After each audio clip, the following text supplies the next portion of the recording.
From the studios of KHTS Radio in beautiful downtown Newhall, California, it's time once again for Families in Action. Families in Action is brought to you by Action Family Counseling, alcohol and drug counseling for teens and adults, and by the Action Family Foundation, and by KHTS AM 1220, your hometown station. Hello, I'm your co-host Michael Doherty, but now, here's the man with the most. Here's your host, Cary, hey, I'm going fishing, Quashen. Thanks, Mike. I actually am going fishing Saturday again since it's been off the hook. I'm going to jump on a boat down in San Diego and bring back some tuna. So that sounds pretty exciting. You know, it's funny. I feel like I kind of live here. I just did Janet's nonprofit show. Well, that's right. You were on just an hour ago. At 10 o'clock. Yeah, we're talking about action and drugs and the drug take-back day and all that kinds of stuff. So I'm going to breathe a little bit. I'm getting tired of hearing myself talk, but the stuff we talk about is so important. Wow, is it? That the message has to get out, and I believe you can't say it enough. And hey, we're not puffing ourselves up with this. It's not about us. It's about the listener out there. This is valuable information, and you keep saying knowledge is power. Knowledge is power, and it's. I was talking with Janet earlier too, and here's the deal. I mean, I don't know anybody that doesn't know somebody that's in trouble with alcohol or drugs. I don't know anybody. Yeah, I think that's correct. No, really. I mean, do you know anybody that doesn't know somebody? Oh, good heavens, no. I grew up in an alcoholic family, so yeah, I grew up knowing about it. So it's just kind of one of those kind of things that we have to talk about it. We sure do. And I was saying this on a show earlier, is people saying, why are there so many drugs in Santa Clarita? Wait a minute, there isn't so many drugs in Santa Clarita. We have no more drugs than anyone else. In fact, we might have less. Because we talk about it. Because we talk about it. Right. Yeah. What we do here, different than any other city, is we're always talking about it. We're always trying to do something about it. If it's not action, which is always trying to do something, it's KHTS. If it's not KHTS, it's the city. If it's not the city, it's the sheriff. If it's not the sheriff, it's the school district. So, I mean, we're always trying to do something to fight this little war. We're never going to take drugs away, but we can take the need away. And, you know, today we're going to be talking about, because September is Recovery Month. Right. And this year's theme is Join the Voices for Recovery, Visible, Vocal, Valuable. And this has to do with mental health and substance abuse. But before we get to that, Cary, we have something, and you just kind of touched on it a moment. But you know, our good friend here, Heather Harbin, who writes for KHTS. Right. And we talked about her last week because she wrote a great article. And she wrote another one. And this one this is from the Action File now. Action Family Counseling to hold the 3rd annual SCV Drug Take Back Day. Hey, this is Action Family Counseling in conjunction with our good friends here at KHTS AM 1220, the Santa Clarita Valley Sheriff's Station, and Henry Mayo Newhall Hospital, all holding the 3rd annual SCV Drug Take Back Day coming up Saturday, this coming Saturday. Be there or be square from 10 a.m. to 2 p.m. And I definitely will be there. You'll be there. Well, I will be there. Yeah. And why is it so important? Why are we doing this, Mike? Oh, Cary, do you know those places at home, that little cabinet where you keep the medication? Yeah, deadly medication. It could be. Yeah. We talk about the teens having parties where they raid their parents' medicine cabinet.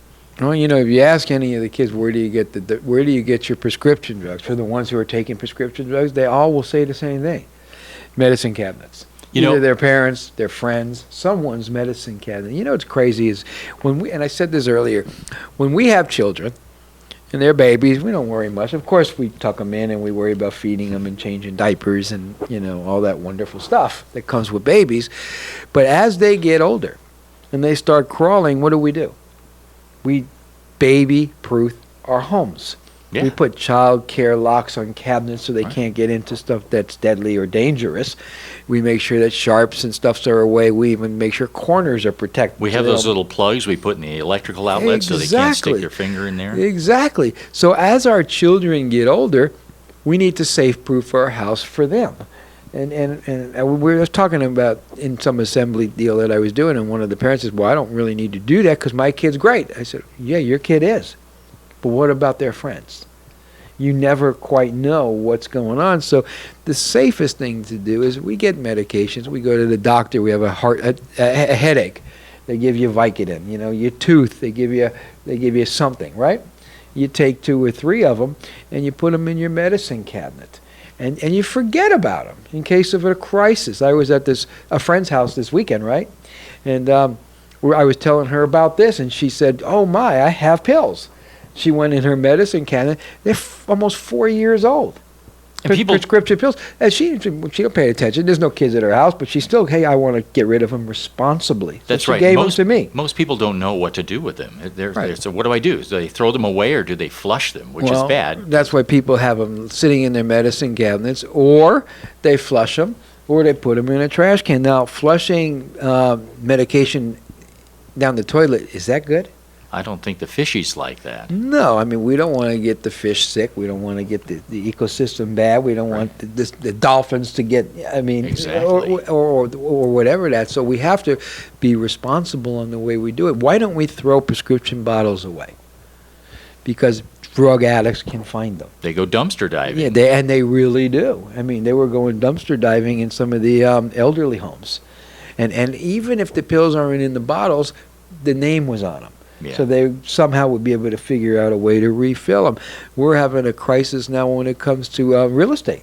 People are going to open houses and they're not buying houses. They're going through medicine cabinets. Yeah. Hey, I need to stop here in the restroom before we leave. And they go through the medicine cabinet and they look for the goodies. Exactly. And then people are saying, well, and here's a really scary thought now. There's more people dying today from accidental overdoses than car crashes. And what is that, 40-something thousand? Over 43,000 a year from that, Cary. That dies from drug overdoses, accidental drugs overdoses. Now, Cary, there may be people that are listening to us and by right the way, now. Mike, I have to say one more thing. Is people say, oh, yeah, heroin kills. Heroin kills, but I'll tell you what, pills kill more. We're losing more people on prescription pills than we are heroin. Yeah. So why is it important to have these drug take-back days? Well, because we don't want to bury that, and we don't want to bury anyone anymore. And you were quoted as saying, and basically that on the article at KHTS here, Hometown Station. I was just going to mention that to put this in perspective, there may be people that are listening to us right now that are saying, well, wait a minute. I mean, how much medication can there really be in a medicine cabinet? Listen to this.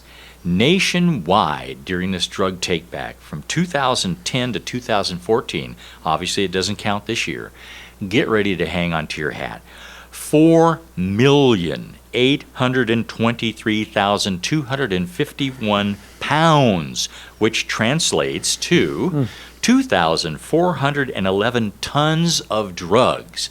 Hey, that's some heavy medicine cabinets. That have been taken off the streets and gotten rid of responsibly. And these pills they're incinerated. They're not going in the oceans. Yeah. They're not going into our landfills. They're not getting to drug addicts.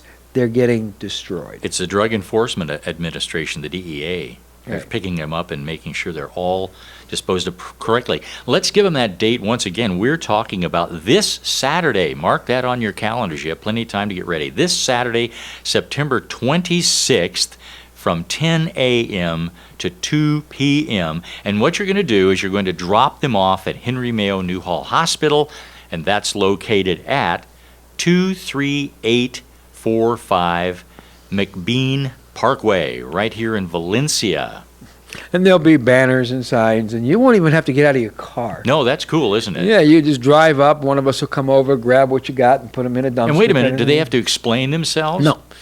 Nothing has to be said. Nothing has to be, we don't want to know who you are. There's no pictures. We don't care. So this is totally anonymous, and it doesn't matter where you got the drugs from. Or what drugs you're dropping off. You could drink off legal drugs, illegal drugs, prescription drugs, old aspirin, vitamins. I don't care. Whatever you got that it shouldn't be in your house that you want to get rid of, bring them to us. We will get rid of them in a responsible way. We won't, but the DEA DEA will. And Exactly. again, I'm going to say this again. You can't say it too many times. This Saturday, Yeah. September 26, 10 a.m. to 2 p.m. at Henry Mayo Hospital. And again, this is actually Action Family Counseling in conjunction with KHTS AM 1220, the Santa Clarita Valley Sheriff Station, and Henry Mayo Newhall Hospital, all teaming together for the 3rd annual SCV Drug Take Back Day. Cary. To me, that's exciting. I mean, trust me, I have better things to do on a Saturday, but I have nothing really better to do, if that makes sense. It makes total sense. Because you'll be getting your fishing pole ready. Yeah, I'm going right from there to fishing. Literally, I'm There you going to go. go pick someone up and we're going to go. But the reality is think about this. And I was saying this earlier. Action, let's take Action, for instance, okay? We have 22 beds at Piru. It's just about full. We have a ranch up the street for adolescents, a lot of kids. We have another place. And these people are people that are using drugs that can kill them. Then let's talk Henry Mayo for a minute. We have 23 beds. We're pretty full, aren't we? You work there. Yeah, we sure were. In order to be at Henry Mayo, you got to want to kill yourself. You want to die, period. Or kill somebody, or just not be able to handle life at all. So imagine the lives that are being saved. If these places were not there, there would be more people dead. That's right. For sure. Imagine the prescription pills. How many millions was taken off? Oh, let me see again. That was 4 million, almost 5 million, Cary. Pounds of drugs that can kill people that were taken off. So if those drugs were still there, and by taking those off the streets, we save one life? Oh, I suspect a whole lot more than that. Exactly. But even if it was just one, it'd be worth it. But I guarantee you we're saving more lives by getting these pills off the streets. And the sad thing is you don't know it because you can't feel it, you can't touch it, you can't see it. But know this, 43,000 people die from this epidemic every year here in our country. Wow. So getting these pills off the streets, we are saving lives. And again, it doesn't matter what the pills are, who you are, or where you got them from. You don't even have to get out of your car. This is a total win-win situation. Drive in. They'll show you where to put them. You throw them out your window, and you say thank you, and you drive off. And you leave and never have to worry about or turn around again. Takes you 10 minutes. Well, it takes you about 3 seconds, but it takes you probably 10 minutes yeah. to get there. Yeah. Okay, we'll be technical about this. Yeah, we gotta be. Hey, Cary, from the action file, Yeah. the use of synthetic drugs is increasing. I wonder why. The national survey suggests the use of synthetic drugs increased from 2009 to 2013. Many people who use these drugs also use other illicit drugs such as LSD, cocaine, and ecstasy. What say you to that? You know, that's pretty scary stuff because synthetic is, I mean, it says it itself, doesn't it? Synthetic. Who knows what it really is? That's dangerous stuff. But we're getting a lot of kids using synthetic drugs today. But y'all guess, can anybody guess why? It's pretty simple. When mom and dad decides to test you for marijuana, and a lot of parents go to, Rite Aid and they buy a marijuana kit because that's what the kids are using. Kid says, oh my, I can't use marijuana anymore, so I'll use other drugs. So by the way, if you're going to buy a drug test, forget a marijuana test. Buy a test to test all panels for all drugs. There you go, because you don't know what's happening. Yeah, then the kid will say, oh my, I can't use anything, because if you're testing just for pot, they'll use something else. What the problem is you can't test for synthetic drugs. So they don't make those that are being sold in the stores. No. So kids are saying, hey, my mom and dad's testing me for all these drugs. I'll just use something synthetic. Now, you can test for it, but you got to go to a specialty place like we do. We test for synthetic drugs. And if people that are listening are wondering, well, what synthetic drugs? Listen to this. 57 new drugs. That was what they're talking about just for this survey. Just for this survey. And they're saying that the use of synthetic drugs was most common among males, whites, and lower incomes, and city dwellers. Wow. That makes sense. Wow. You talk about drugs too, and it's kind of interesting because I have groups all over, right? You sure do. We go to L.A. That's an understatement. Yeah, we go to L.A. and our problem is alcohol and pot and, that kind of stuff. We come to places like Santa Clarita where there's money. Mm-hmm. We have quite a bit more severe drug problems in upper middle class areas than we do in lower class areas. And some of the reasons, like, it's pretty simple. One is there's more money. Two is there's more kids. And three is most of the time mom and dads, if they're living together, are both working. You go down to some of the places in LA where I have groups, and you got dad doing his thing, whatever it is, and mom at home. I mean, whatever the reason, she's at home. If it's and then the kids are a little bit worried about, somebody's watching me.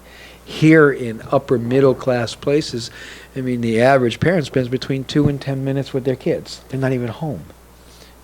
So kids are out there kind of doing anything they want to do. So it becomes pretty dangerous. It does. And this survey only went from 2009 to 2013. So that leaves 2014 out there. Right. And 2015 is rapidly trying to come to a close here. So imagine what it would say about those 2 years. Yeah. So we're never gonna get rid of this. Never gonna get rid of drug abuse. Let me change that. We're never gonna get rid of drugs. They've been here. You remember the old Indian movies, Cowboys and Indians? Right. They're smoking the peace pipe. What's in the peace pipe? Right. Right, opium. Right. So people's been getting loaded since beginning of time, and probably till the end of time. But what we need to do is get rid of the need. That's right. And how do you get rid of the need? Education, knowledge. Education and knowledge is power. We need to start talking. We need to hardwire our kids when they're babies. And there's so much confusion out there, and I just have to mention this. I was at a meeting one time, and they were talking about this new thing that had just come out, bath salts. Right. And people looked up and they said, bath salts? Wait a minute. You mean now I can't even take a bubble bath anymore because they're going to get high off it? And they said, no. It's a synthetic drug. They're just calling it bath salts. Right. And by the way, it says on the bag, not for human consumption. That's what bath salt says? It says that on a lot of the synthetic pots, the marijuana, THC stuff too, but it's still being marketed and sold to people for that reason. Well, bath salts certainly made the news because there were a number of people that went crazy on that stuff and did some bad stuff. Bath salts, synthetic marijuana stuff, and we're finding people that really have some psychotic behaviors when they're starting to use this stuff. And the scary thing about some of these drugs is drug-induced psychosis is sometimes pretty darn hard to treat, as you know. Yeah. Sometimes medication don't work.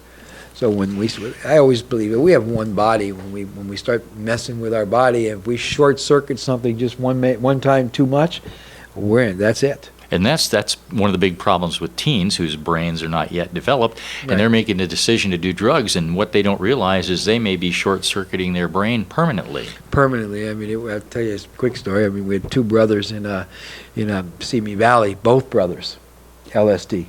Both brothers, within a week. Both brothers, they're living in board and cares for life now. Oh, my. They're fried. They're gone. They're And history. who knows what they could have done in life? I know what they're not going to do in life now. Yeah, but it's so sad because everybody's born with gifts, right? And if you're not able to go out there and do that, just think of what they could have accomplished. So sad. Yeah, it's just, any life is just a waste, especially a young life. It is. What a tragedy, huh? Yeah, well, we're going to be taking a break here in a moment, and when we come back, we're going to be talking about September being Recovery Month, Cary. Right. Yeah. That's going to be a topic you can talk a lot about. Oh, well, yeah, I have no problem talking about that. I could talk about that every day. With action. Wait a minute. I do, don't I? Hey, I think so. That's funny, huh? It Well, is. let's go ahead and take our break right now, and when we come back, we'll get back into that. And this is Families in Action on your hometown station, AM 1220 KHTS.